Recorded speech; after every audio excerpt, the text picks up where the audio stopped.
अगर आप चाहते हैं कि कुशेश्वर म्यूजिक की ऑडियो वीडियो सबसे पहले आप तक पहुंचे तो इस चैनल को सब्सक्राइब करें और साथ ही बेल आइकन को दबाना ना भूलें।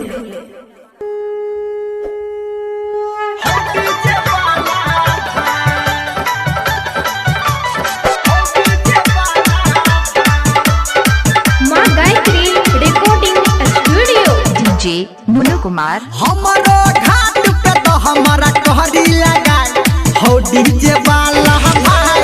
हमारो घाट पे तो हमारा कहरी लगाए हो डीजे वाला भाई।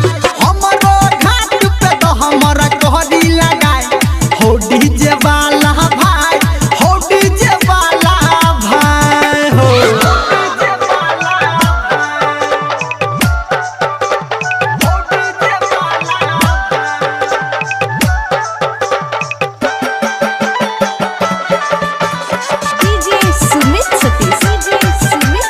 रईमा 500 रुपया देने चिया चंदा। देने चिया चंदा हो देने चिया चंदा। 500 रुपया हा देने चिया चंदा। ऑपरेटर के तोरा बजाए हो डीजे वाला भाई।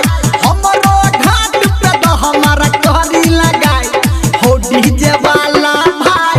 हमरो घाट पे तो हमारा कहरी लगाए हो डीजे वाला भाई। हो डीजे वाला भाई बुझलो हो।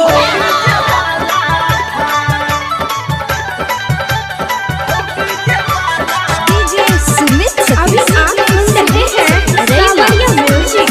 रईमा घाट के चारों दिस छै अनहार हो। छै अनहार हो छै अनहार हो। घाट के चारों दिस छै अनहार हो।